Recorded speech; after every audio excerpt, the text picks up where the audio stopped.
সরকারের জন্য এবং আমাদের সকলের জন্য এটা বিব্রতকর যে আমাদের যারা এই লড়াইয়ের অগ্রণী ভূমিকা নিলেন, নিজের জীবন উৎসর্গ করলেন, মানবিকতার সবচেয়ে মহত্তম দৃষ্টান্ত স্থাপন করলেন, কেননা যে তার নিজের জনগোষ্ঠীর জন্য জীবন দেয়, এর চাইতে বড় মানবিক মুহূর্ত তার কিছু হতে পারে না একজন মানুষের জীবনে।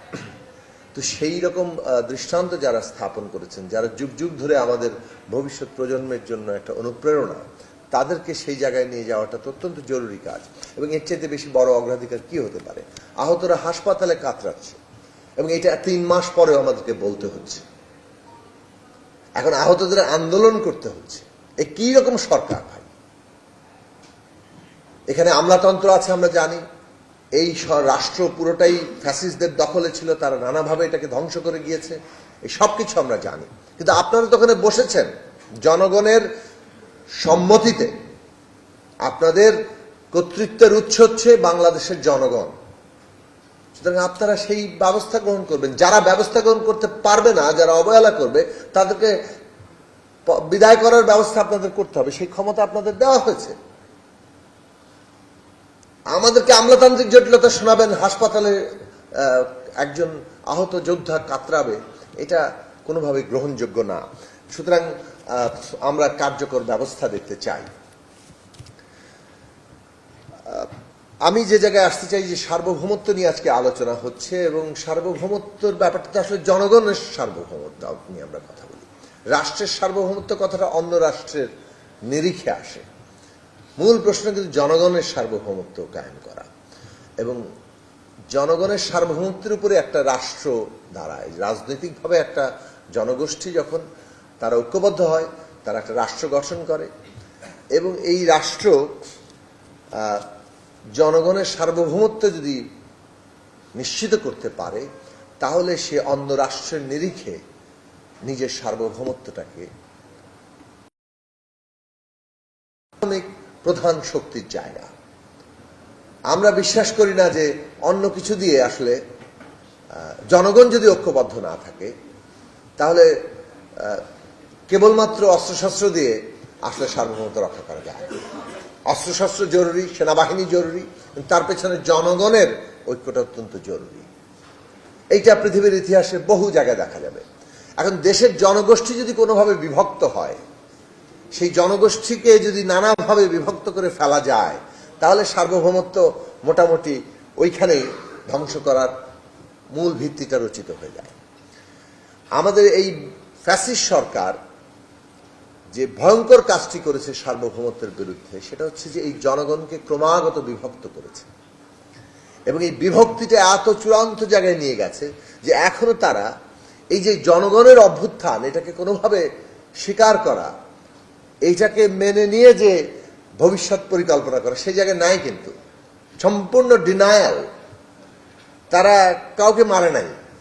কোথা থেকে এসে লোকজন নাকি সব এতগুলো ভয়ঙ্কর গণহত্যা চালিয়ে গেল? কোন পুলিশ গুলি করে নাই, উল্টো পুলিশ নাকি 3000 মারা গেছে। এই প্রপাগান্ডা তারা করছে, এবং তারা অচিরেই ক্ষমতায় আসছে ডোনাল্ড ট্রাম্পের ছবি নিয়ে, এবং তার উপরে হামলা হলেই ট্রাম্প সমর্থকদের হামলা করা হচ্ছে, এটা তারা তাদের লিঙ্কে পাঠিয়ে দিবেন।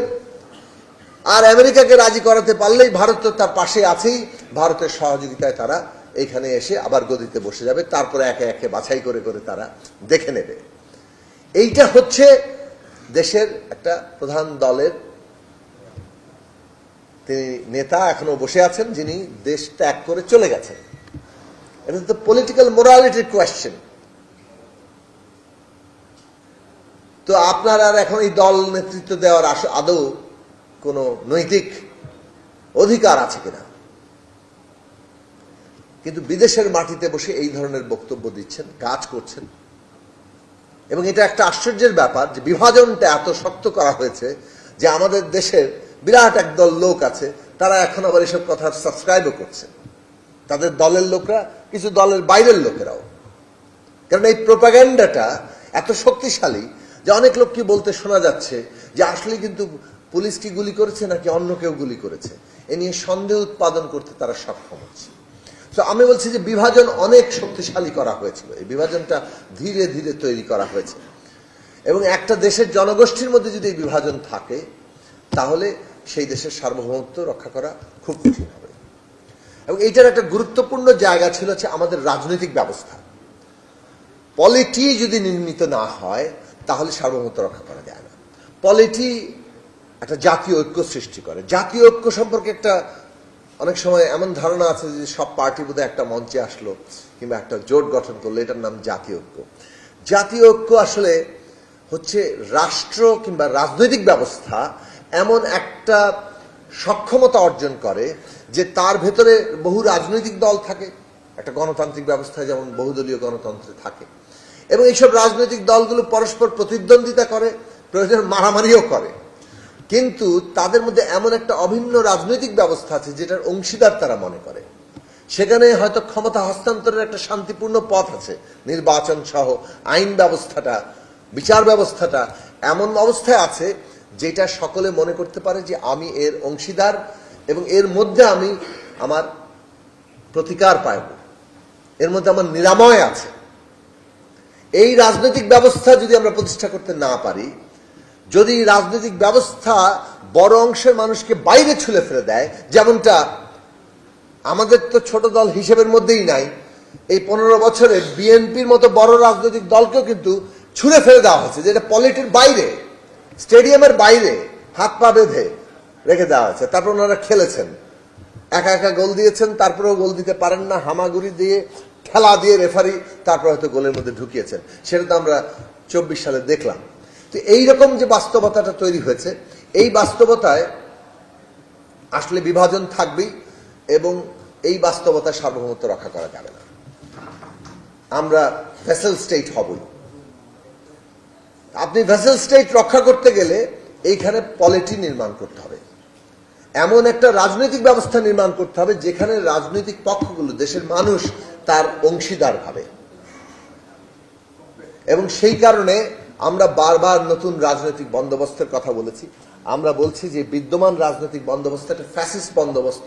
এটা যেই ক্ষমতায় যায় তাকে এমন জায়গায় নিয়ে যায় যে বাকি সবাইকে সে রাজনৈতিক ব্যবস্থার বাইরে ছুঁড়ে ফেলে দেওয়ার ক্ষমতা অর্জন করে, সমস্ত রাষ্ট্র প্রতিষ্ঠানগুলোকে নিজের পকেটে ঢুকিয়ে ফেলার তাকে ক্ষমতা দেয়।